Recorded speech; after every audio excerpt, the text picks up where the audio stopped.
Views expressed on the following program are not necessarily those of WPSL. However, we're encouraging you to like and share them on Facebook and other social media. It's time for the Sue Ellen Sanders Show with Sue Ellen Sanders. Welcome to the Sue Ellen Sanders Show. We're so glad you're here. We're getting used to Zooming in our real life and then also on our radio show. And I have with me today Keny Reinhardt, who is from 4 Kids of the Treasure Coast.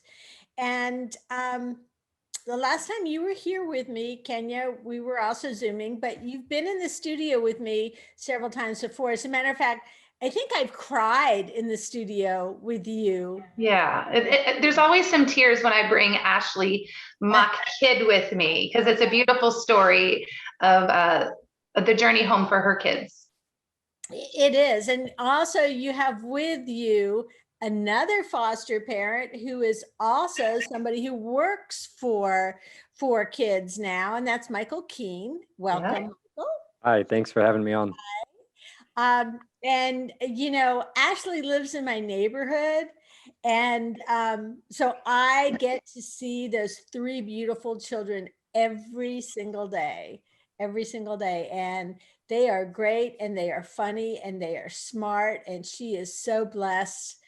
And you helped her along the journey, her and her husband, of first fostering and then adopting those children. Yeah, beautiful story. We'll talk about her because I'm sure she's sure. But we'll also talk a little bit about what 4 Kids is and the mission, the main mission of 4 Kids and what you bring to the community. Well, absolutely. So for those of you who don't know 4 Kids, we are primarily known as a local foster care agency, but really our mission is to bring hope, provide hope, homes, and healing to kids in crisis. And we've gotten to do that for the past almost 25 years now in Broward, Palm Beach, and the Treasure Coast. And, you know, again, primarily known for foster care, but over these years, we've really been able to grow our programs and our resources and our tools so that we can reach more families. Our heart is really to strengthen families, keep families together. And we've been able to do that and grow as an organization with the help of our community partners, our businesses, our churches, and just everybody coming together for this one purpose. And this mission is to help provide hope to kids in crisis. And it's been an incredible journey. Our hope is that we can be alongside families and children on their journey home. And it looks different for all of our kids, what that's going to be, but we're committed and we're dedicated to helping them along on that journey. And what I find really fascinating about doing this radio show is that all of my guests always have a backstory. They always have a lot beyond what brings them to the table or the microphone talking about their mission. And you, for example, have a long storied history as a parent. Yeah, I do. You got a lot of kids, right? I do have a lot of kids. You know, everybody always jokes 4 kids. And I say, well, I actually have 10. So it has nothing to do with the name of the organization I work for, but my heart, I love children. And you know, when I hear stories of children hurting that are dealing with crisis situations, anxiety, depression, when I hear children do not have a family to belong to in a season of crisis in their life, it breaks my heart. So it's a passion that I have. It helps that I love kids, but it's a passion that I have. And, you know, when we discovered that children who were being abused and abandoned and neglected were coming into foster care and there wasn't a loving home for them to go to, that drove me to a place to where I'm not going to stop until every child has a home is our vision. And I'm not going to stop until I see that, because I truly believe it's a solvable problem. And whether that's on the prevention side, where children are in healthy homes, or they're in our foster homes where we can come alongside and support families to welcome children in to their homes during that time of crisis. Hi, doggy. She was wandering around. Hold on, I'm going to give her something else. She was cheering me on. I love it. Quite often, dogs want to be a part of the show. I don't blame them. I know she has such a heart for dogs and kids. She's just a beautiful friend. Well, it's kind of ironic because I think I've shared this with you before. Maisie is the result of the last time you were on my radio show. Yeah. I'd been campaigning for another dog, and my husband was like, no, we don't need another dog. And all of our dogs are from the Humane Society, and my son has one, and my daughter has one, and my daughter had just taken her dog. And so I wanted another dog. Hold on. You got her. Yeah. And you got her. Michael, do you have pets, or you're just sticking with the kids? Yeah, I have one cat. Oh, that's right, a cat. Yeah. So I'll admit, I guess I have a cat. He's as big as a panther. Yeah, though, you have to admit it. They're pretty low maintenance though, cats. So you're a cat person? You just No, don't strike me as a I did cat not. person. I did not say I was. Not me, Michael. I did not say I was a cat person. I said I had a cat. Oh, okay.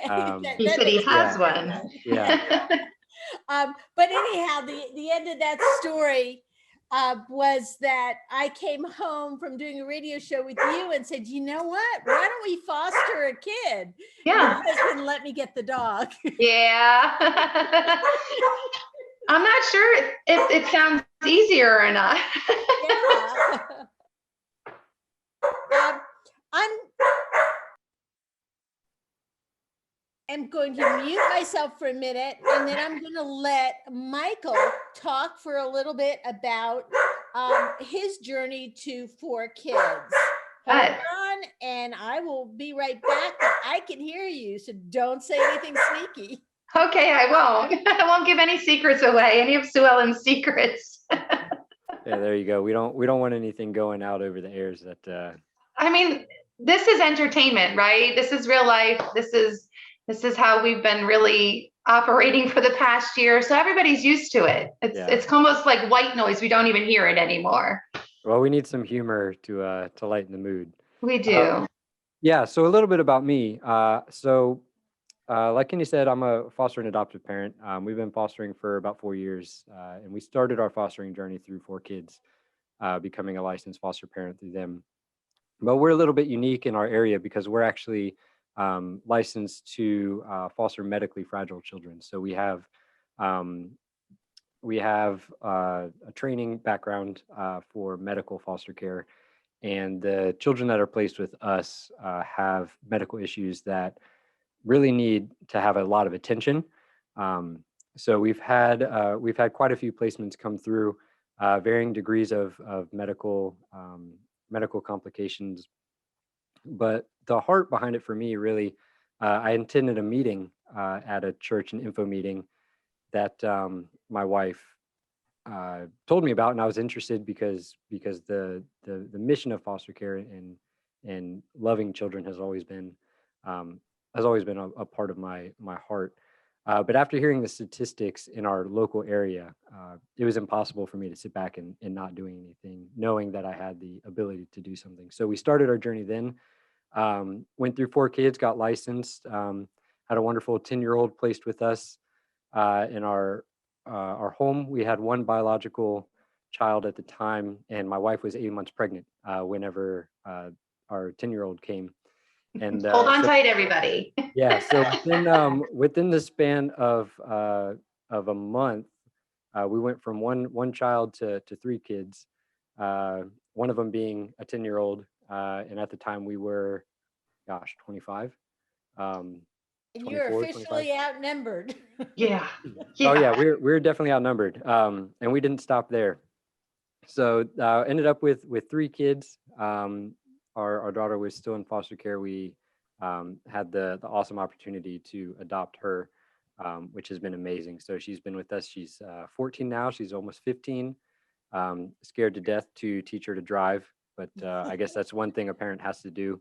And Yes.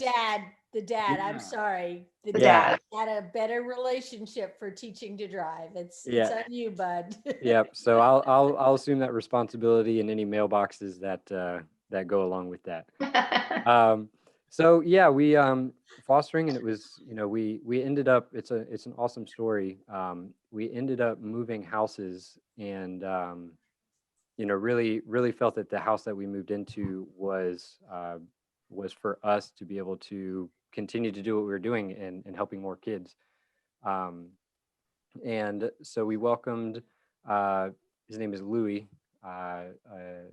medical, in medical foster care, came to us. Lots of medical complications, a really heartwarming story about him, because he goes from really hanging on to life to now flourishing, and being a healthy kid. He's got Dandy Walker syndrome, which is a malformation in his brain. So he's got fluid in his brain that compresses it and causes some cognitive delays. But he is basically the life of the party anywhere he goes. He's one of the happiest, most energetic, entertaining little. He's 4 now. He came to us when he was 2, but Wow. he's just awesome. So that made, how many did that make? That made 4. Yeah, that made 4. You're at 4 now. Yeah, you're Yeah, at 4. So then 2 years ago, we somehow got pregnant again. Not sure. Yeah. So, not sure how it keeps happening, but there's got to be scientific evidence to show how. So ended up having another biological son. So now we have 4 boys, 1 girl. Is that what it was at? I think you're there. Yeah, we're there.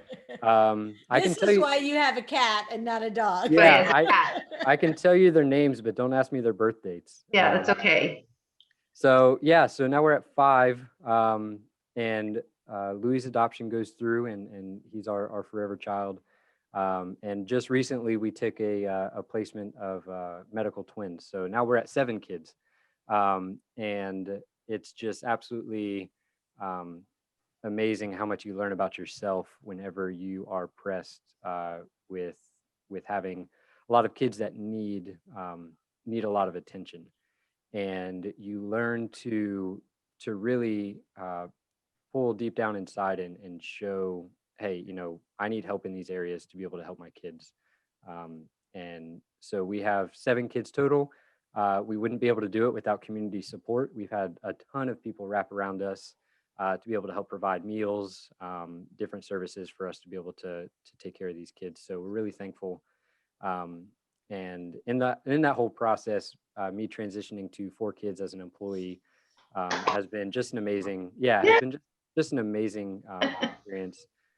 Love 4 kids as an organization, and now working for them, rolling out this new arm of our ministry, working in prevention, has been close to my heart really since this journey for us started.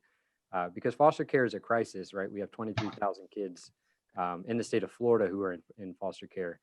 And what are the numbers in on the Treasure Coast? I'm not sure what the current numbers are in the Treasure Coast.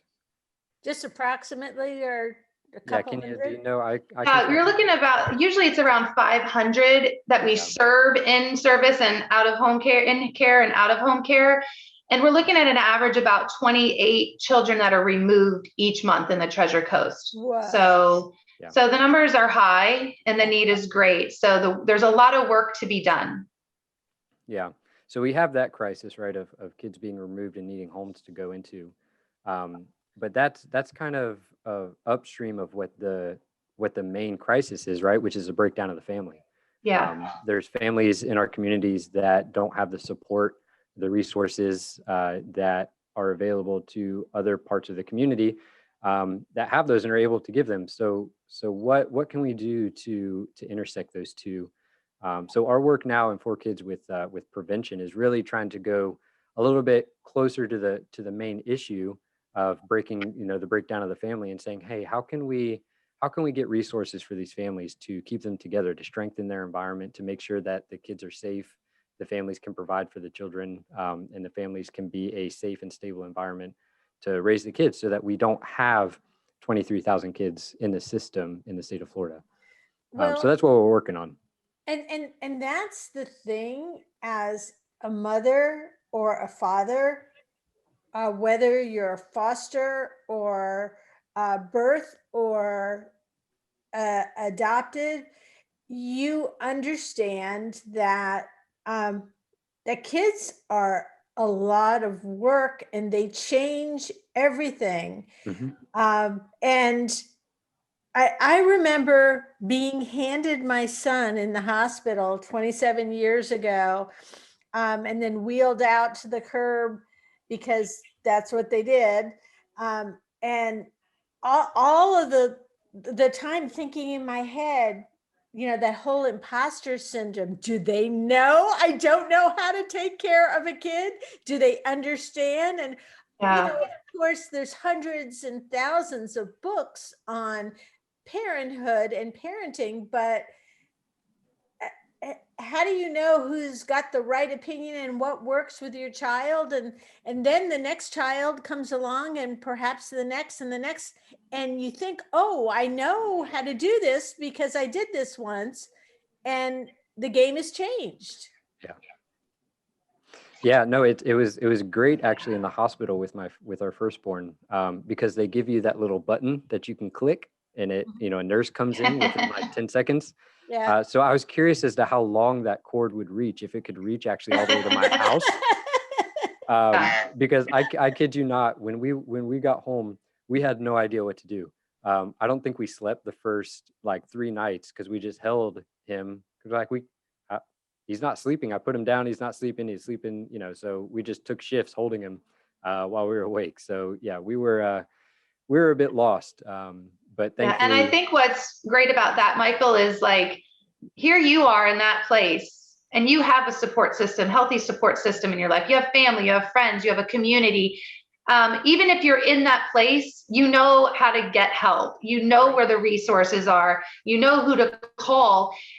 And for so many of our families that are out there that are at risk, that are just on that bubble, they just don't know that there's help out there, or they're embarrassed, they're ashamed.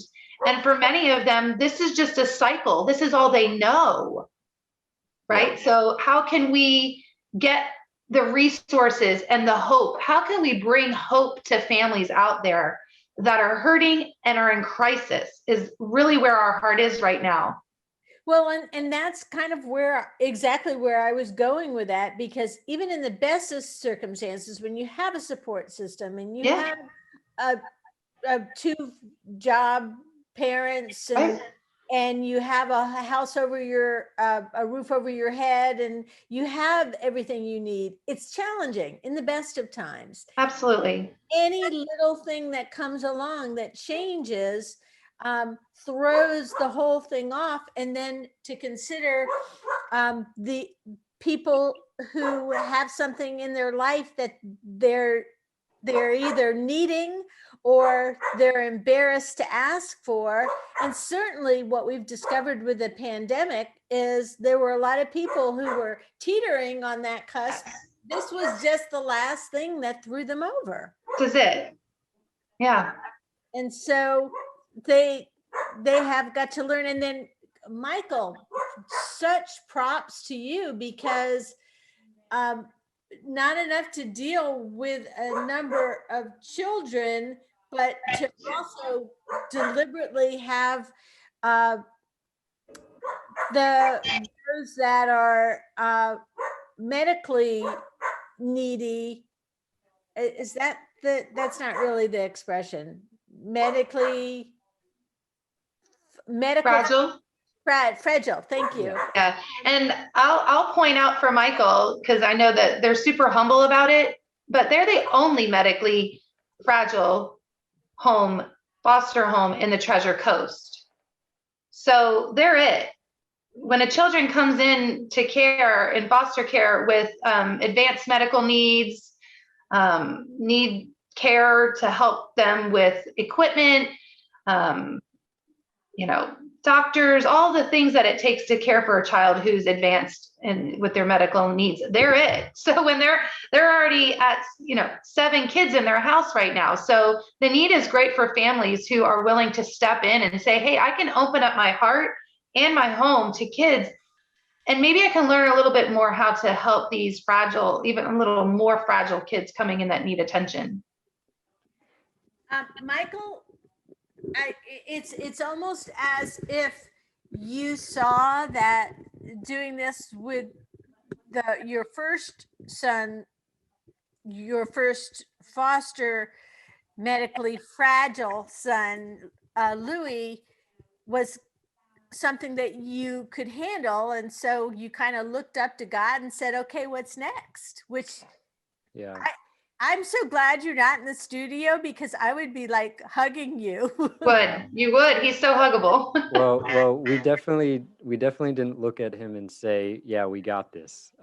That's for sure. It was, it's a step of faith, and really, so for me personally, and man, I just want to take a minute to just say, bless the Lord for my wife.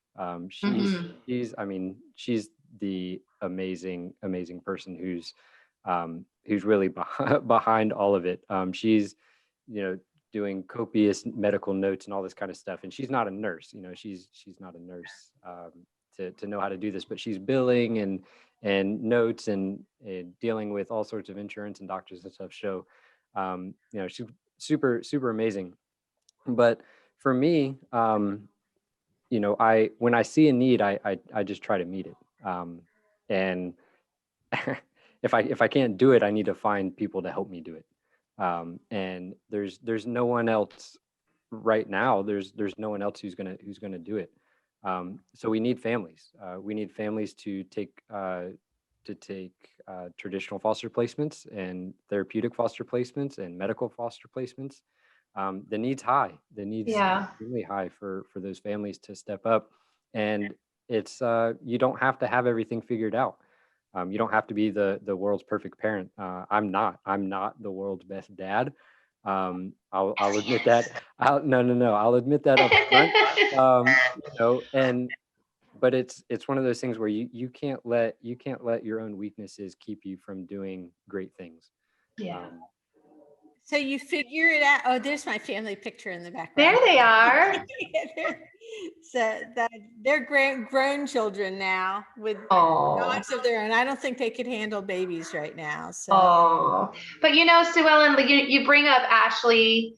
I love her to pieces, and can you just imagine right now? There's such a great need for families to take in siblings. And I just can you imagine her kids not being together? No. Her kids, they love and hate each other in equal measure. That's right.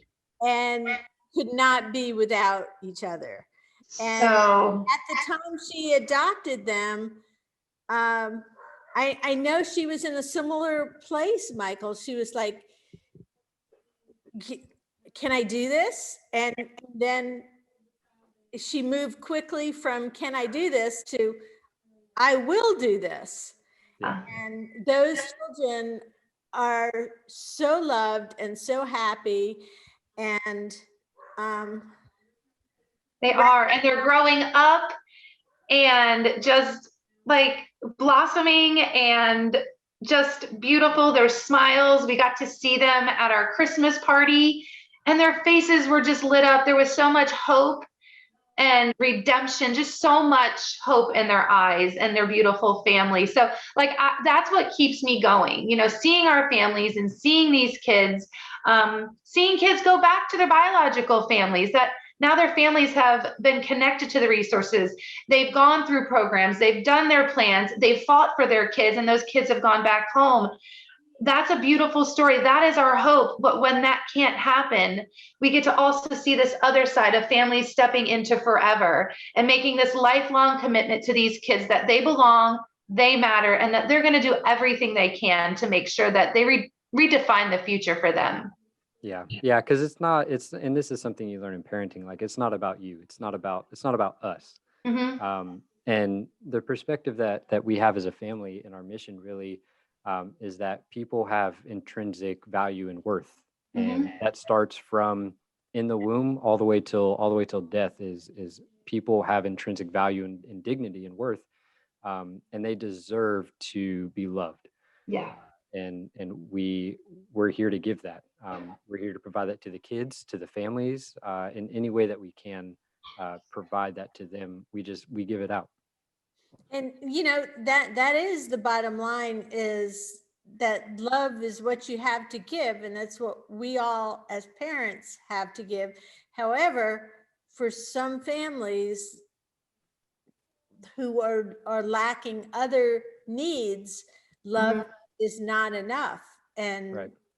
so you are offering those families, Yeah. when I say you, I don't mean you're offering them Michael. I mean 4 kids is offering them. Because Yeah, I we're can just picture Michael. Michael probably comes home every other day going, I found another kid for us, honey. Yeah, when you hear these stories coming in and you hear that there's not a home available, that there's not a bed available, that you hear children going to group homes and shelters. And while those are not bad, those aren't permanency. Even our friends over at the local group homes and shelters, they would all agree that that is not their heart for the kids, that their permanency, that their days and their weeks and their months and their childhood would be spent apart from the love of family.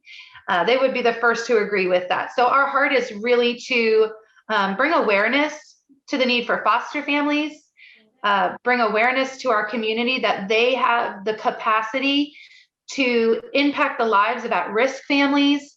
And also, we are a resource here. 4Kids is a resource. And again, we are primarily known as a foster care agency, but we've had the privilege to grow our services. I think the last time I was on with you, I shared that we had just then opened up our therapeutic services to all kids.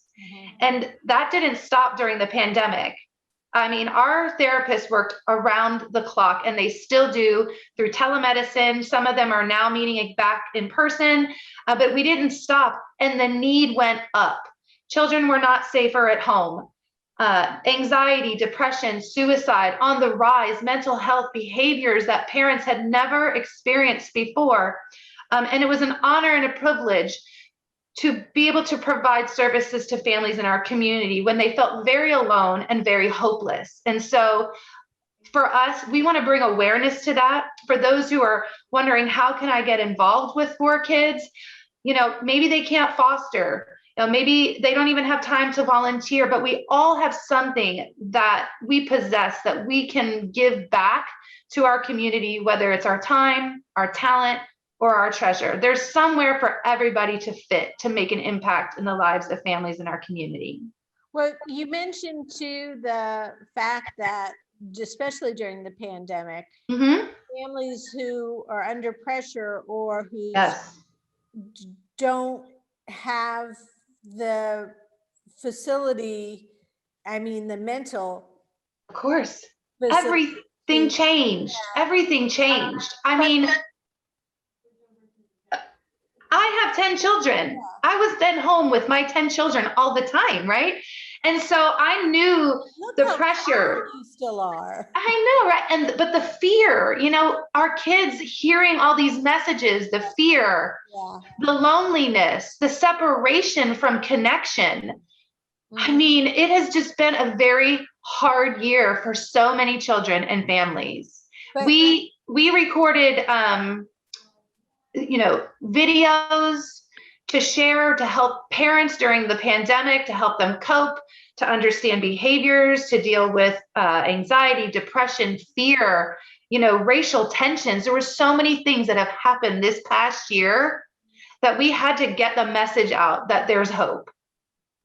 it was like every day there was something else that was a crisis. But one of the things that comes to mind when you talk about children, especially children who were already not in a safe home, Right, being even more in crisis because now, they weren't going to school, or now there's an excuse for them to be yes, schooled. And it brings to mind the young child in Orlando who was the waitress at the fast food restaurant had identified Yes. that there was an issue. Right. And who knows how it would have been fixed if she hadn't. Right. Yeah. And for so long, so many children, it's not that, there was this expectation when you saw the fear and the anxiety rise in adults. And there was this expectation that, the numbers would go up on removals because people were just hopeless and living in fear. And actually the numbers dipped down a little bit. And for us, we knew that meant that it wasn't that the abuse wasn't happening. It wasn't the children were unseen. Yes. So that was really hard for us. And that's really sad to think about, and to move to the next step of pushing out to these families the help that they need, no matter how you can, and no matter how you let them know that the help is there. And that's part of what we do with ESL too, is we make sure that the help is there we can communicate information. So there's a lot of ways that you can get involved in 4Kids. And one of the things that is to be involved in the fundraisers as well. And you have, this is our fun. Yeah, you just had your Galentine's Day fundraiser, and we did. You've had that every year as an in-person event, and this was virtual. I so missed the connection with our ladies here in the Treasure Coast, because we have a strong community of women who advocate and support the girls and the moms at 4Kids. So I missed everyone, but we had a really successful virtual event. And so that's behind us, and we're moving on to our Sweet Dreams dinner, because we believe that our community is strong and we can come together to unlock the dreams of the kids. We all have dreams. Our kids have dreams, and sometimes we just have to just love on them so that they have this permission to dream again. And so that's what this dinner is going to be about. It is on March 19th at 7:00. It's coming up right around the corner. It's right around the corner. So if you didn't get tickets or you didn't make plans yet, there's still time. It's going to be at the Hutchinson Shores Resort and Spa. So that's in Jensen Beach, and you can go on our website at www.4kids.us/TV/ You can bring the dog.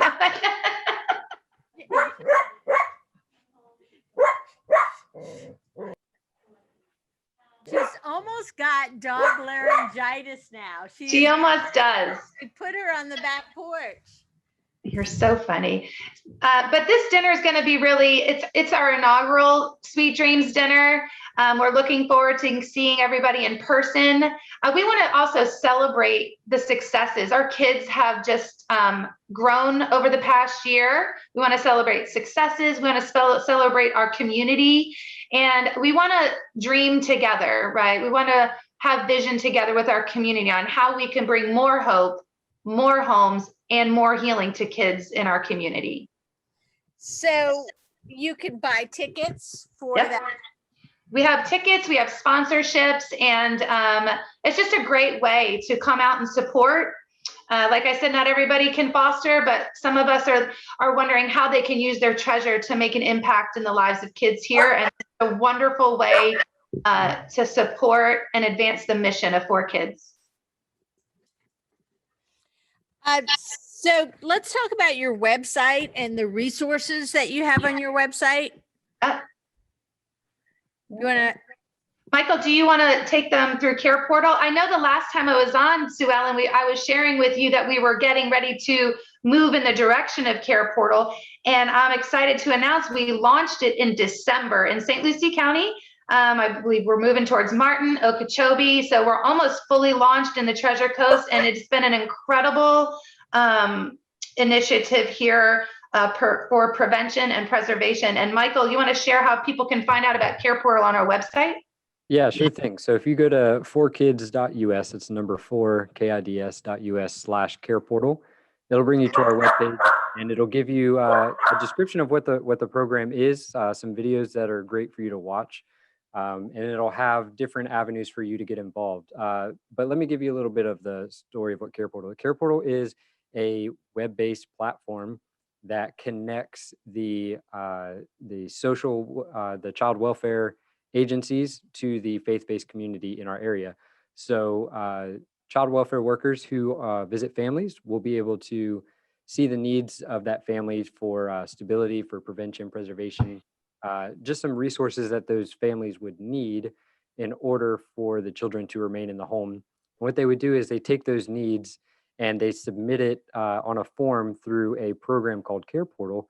And what that does is send out the request for a need to a local 15-mile radius of churches who are signed up in Care Portal to be able to receive those requests and actually be in direct contact with the agency worker and the family to go ahead and deliver those items, meet the family, but not only just provide them with the physical items, but also provide community for them, to be a support system for them, to be there to help them in any other way that they can, so that it's not just like an Amazon or UPS delivery system where, hey, this family needs something, let's go drop it off and see you later. Because we all know that simply providing a bed to a family in poverty isn't going to get them out of poverty.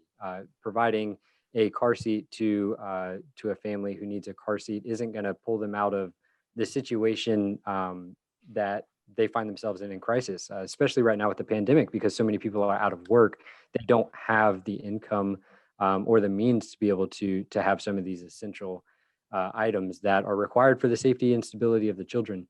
So Care Portal provides the opportunity for agency workers to submit needs to the local faith-based community, and the community actually churches have the ability to respond directly to that need, go meet the family, welcome them, surround them, give them support services, offer whatever they can to them to be able to provide that safety and stability to the family.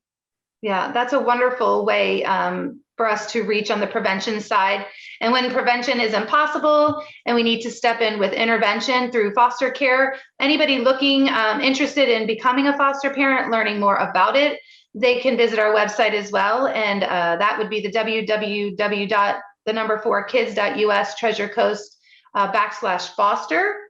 So they can go on there and look up ways. It's a quick application. You just submit it, an inquiry on I'm interested in learning more, and attend an orientation. Our orientations and our trainings are now all virtual.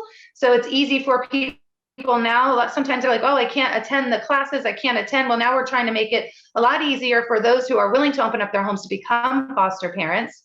And once our families are licensed and trained and open and taking kids and supporting, we also, again, extend that resource to our community is our EPIC services. And that's at www.4kids.us /EPIC/training. And we have an easy referral on there if you need services, your children need services. It's a quick, easy referral link to fill out, and it'll go right in, and we have a really quick response to the needs in our community with our therapy team. And we're hoping that that resource is helpful to all families and all children.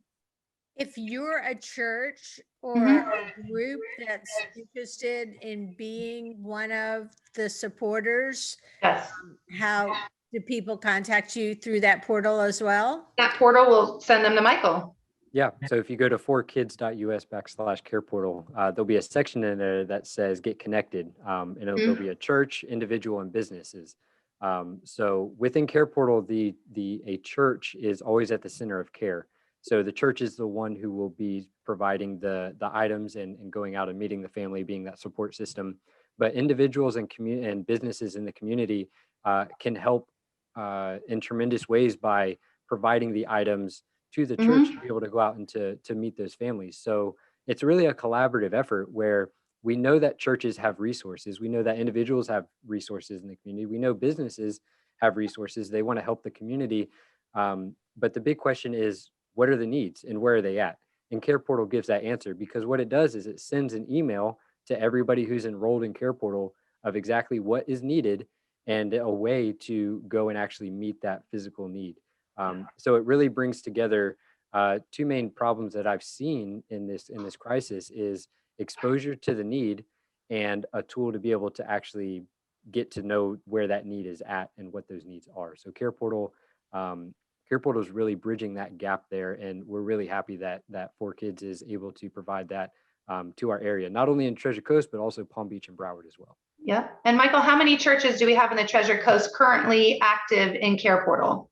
Yeah, we have 14 active churches in Care Portal in the Treasure Coast, 12 in Palm Beach, and or 10 in Palm Beach and 12 in Broward. So we have high goals. And if you think about it, really, the average church size is about 200. So if you have 50 churches who are in Care Portal, that's thousands of resource avenues for child welfare workers to be able to have access to items for families. And then you add in there individuals in the community and also businesses. There's endless amount of resources that can be provided right here in our own backyard to help stabilize our community. And you know what I love also about Care Portal is we get to work alongside Communities Connect and ChildNet down in Palm Beach and Broward. And we get to come alongside and help support them reduce some of the stress and the caseload and the burden that they feel that's put upon them to help families. So if we can come in and be a support to them, that's what we also want to be. Give us, walk us through if I was a family and going on to that portal then, and so I'm signing, I'm going onto the portal, and I have an issue where I don't have a big enough car, for example, for my kids, because I just had another kid and now they don't all fit in the back seat and I can't put anybody in the front seat. How would that, and I know that's probably an issue that's kind of close for you too, Michael, because but walk me through what would happen with something like that. Yeah, absolutely. So what's beautiful about Care Portal is all the needs that go through the system are vetted and approved by trained agency workers. So it's not that anybody in the community can go on and submit a need for themselves. The need has to come through. In the Treasure Coast, it would be Communities Connected for Kids, and the dependency case managers and their supervisors are the ones who go on and submit those requests for those needs, just for the safety and stability of the ecosystem, what we call the ecosystem of Care Portal. So you're not getting requests like a new purse or flashy shoes or something like that. They're legitimate vetted needs. But a beautiful story, actually, in Palm Beach County, this very thing happened. Last week there was a request that went out for a family. The request was for auto repairs.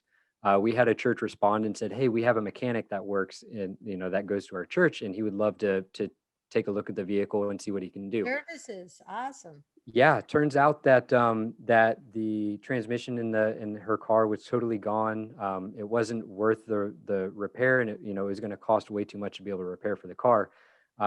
The church actually partnered with Wheels from the Heart, which is a nonprofit in Palm Beach County, and they actually got to provide this family with a van. A van just for them to be able to transport all their children and have a safe mode of transportation. So that exact thing just happened down in Palm Beach County. So it's been amazing to watch. Yeah, no, it's been totally amazing to watch that happen. And we're just so excited to see these kinds of things continue to happen. But as you were talking about this whole services need, because the need isn't always for something tangible. Sometimes it's intangible, like services. And especially if you're dealing with the church, you've got all of these people who have all those talents. Right, absolutely. And we know that that again, physical items aren't going to be what takes a family from in crisis to out of crisis, right? We know that there's a lot of emotional and emotional crisis that goes along with that. It's just stress is just tiring on your mind.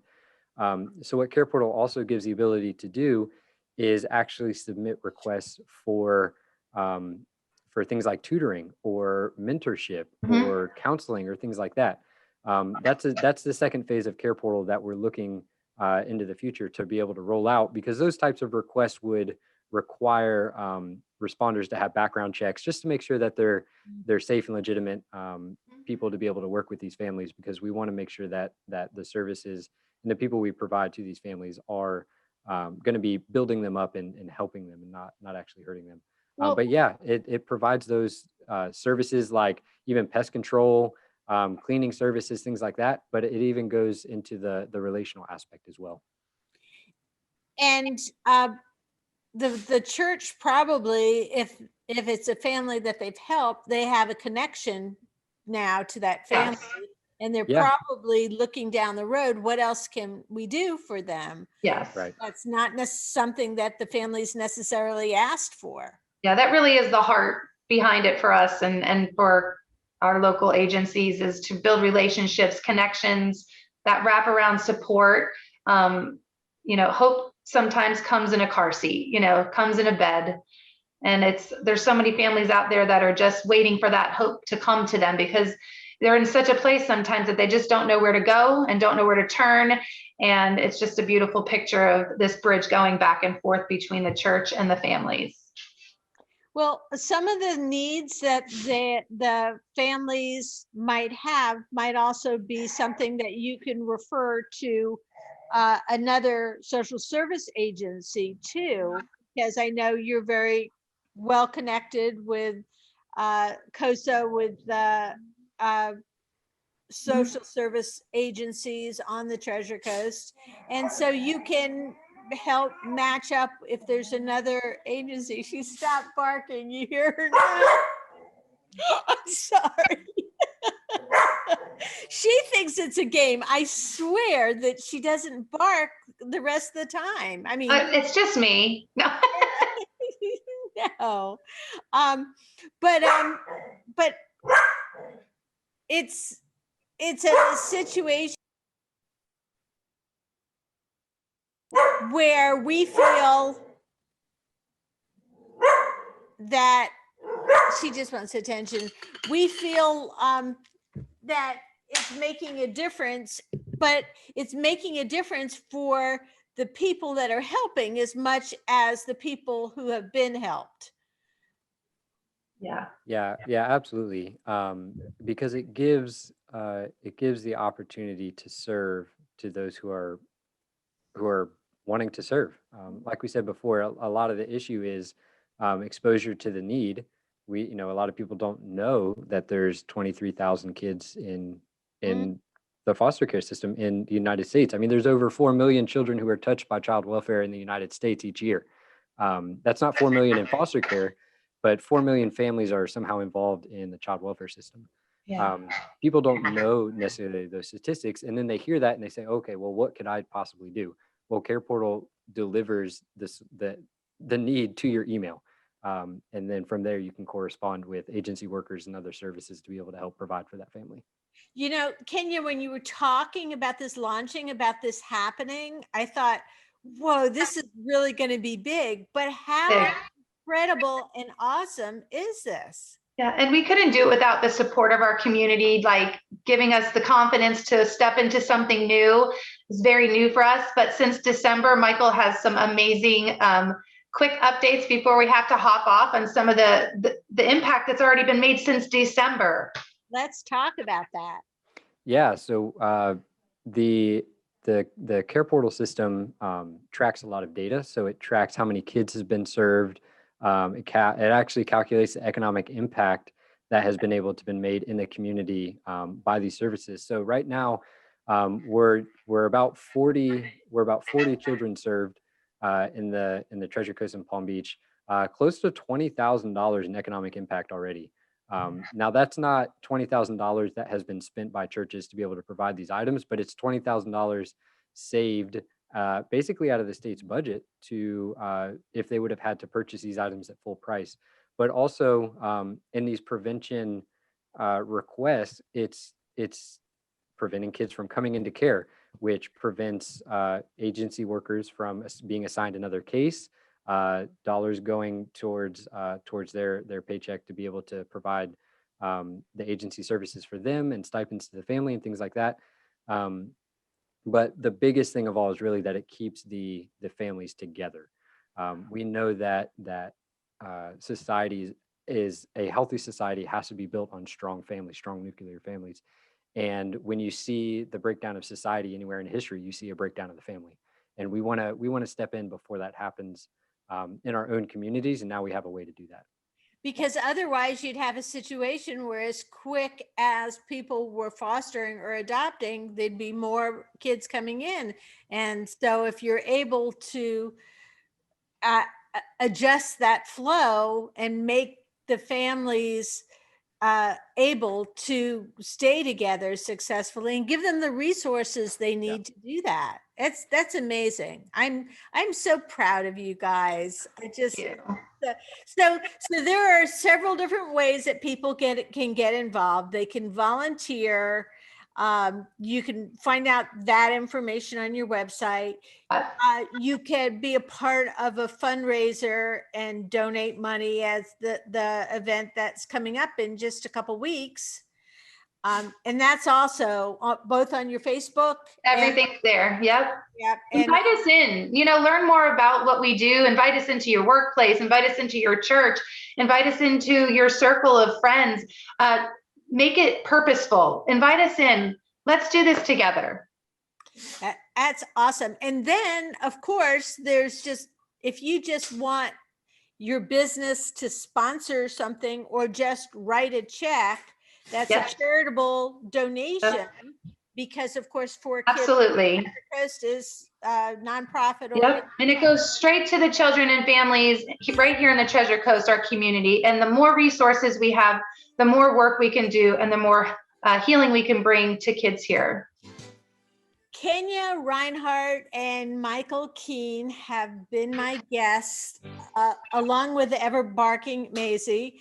Keny and Michael are from For Kids, and I can't wait till we're back in person so I can really give you guys a hug and find out more about what you're doing. Thanks again for joining us today. Thank you, Sue Ellen. We're here every weekend. We'll be back next week with more.